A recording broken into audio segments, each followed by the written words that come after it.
Hey everybody, I'm Brad Polumbo, and you're watching Brad Reacts, a series where we react to and debunk the craziest and cringiest political content that has gone viral on social media, brought to you by FEE.org. Today, we're taking a look at some of the cringiest Dr. Fauci simp TikToks out there, and I just gotta tell you, when it comes to worshiping this man, Gen Z is not all right.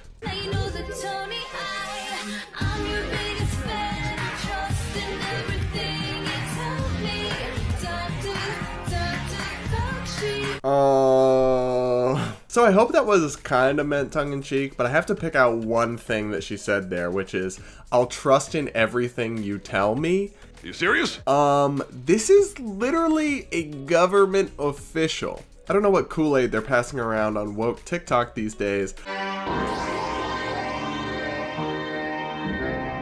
But no one, whether you're left-wing, right-wing, progressive, conservative, should be blindly believing the government and everything they tell us. My first rule, I don't believe anything the government tells me. The pandemic has proven why we can't do that, the Iraq War, and so many other things. You can't trust the government and just blindly defer to everything they tell you. Even if you mean that as a joke, you should not be doing that even for a second. Now that's how you do it? He became president today. It's also particularly bizarre applied to Dr. Fauci because he has misled the public time and time again during this pandemic. He told us this supposed noble lie about masks at the beginning, counseling against them even though he did believe they were effective because he didn't want people to use them and take up all the supply, so he misled us on that. He was wrong or misled the public about herd immunity, saying that he would change the number that he was saying as people went along so more people would get vaccinated. He was wrong about school reopenings.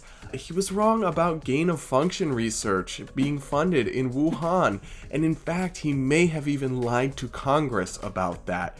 So this is not somebody who deserves your trust. If anything, the opposite. Dr. Fauci is a textbook example of why you cannot just trust anything the government tells you, people. I don't care that I'm fully vaccinated. Until I see Dr. Fauci himself making out with a stranger, my mask is staying on.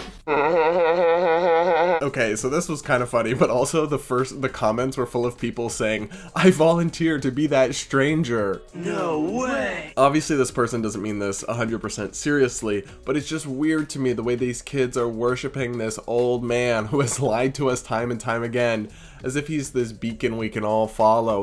Not a great plan. It's funny because this person has become such a devoted simp of Fauci and of the government and of the information that they've providing us that they've literally strayed into anti-vax territory. If you actually believed that the vaccine protects you, like I do, I chose to take it, why would you have this paranoid mindset? InStyle did a feature on Dr. Fauci, and I am all the way here for it. Can we normalize putting other types of heroes and celebrities in magazines? Like, I stand this 100%. Look at him with his wife. This is so cute. Look at him with his wife. No! God, please, no! I mean, look, that's a nice picture of Fauci and his wife, and I'm sure he's a decent enough guy, but I actually think we should not be in favor of this kind of worshipy media coverage of this government official who's been trying to control us and tell us what to do this entire pandemic. I am the Senate. I mean, an MSNBC host literally described herself as a Fauci groupie, and let's be honest, she could have been speaking for most journalists and media outlets out there when she said that. The media is supposed to hold the government to account and scrutinize the people in power, separate fact from fiction, call them out when they're not being straightforward with the public, and instead, y'all want more of this creepy glorification media coverage that puts these people on magazines and makes them seem like heroes? Hard pass. I'm your biggest fan, I'll follow you until you love me, Papa. I'm your biggest fan, I'll follow you until.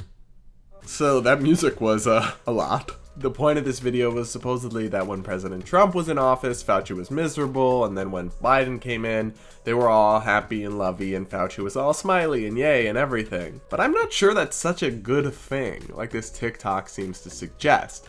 I think that when it comes to the decision makers in our society in the halls of power, we should want atmospheres that have different opinions and experts across the spectrum like you had in the last administration who didn't always agree with Fauci, whereas this administration has seemed largely to just defer to Mr. Anthony. Dr. Evil. I didn't spend 6 years in evil medical school to be called Mr. And do whatever he says and then contribute to the worship culture of him.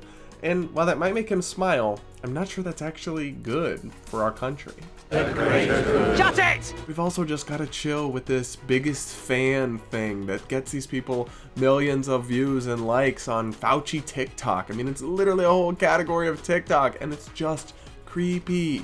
Y'all need to get better heroes than the government. It's a big club, and you ain't in it.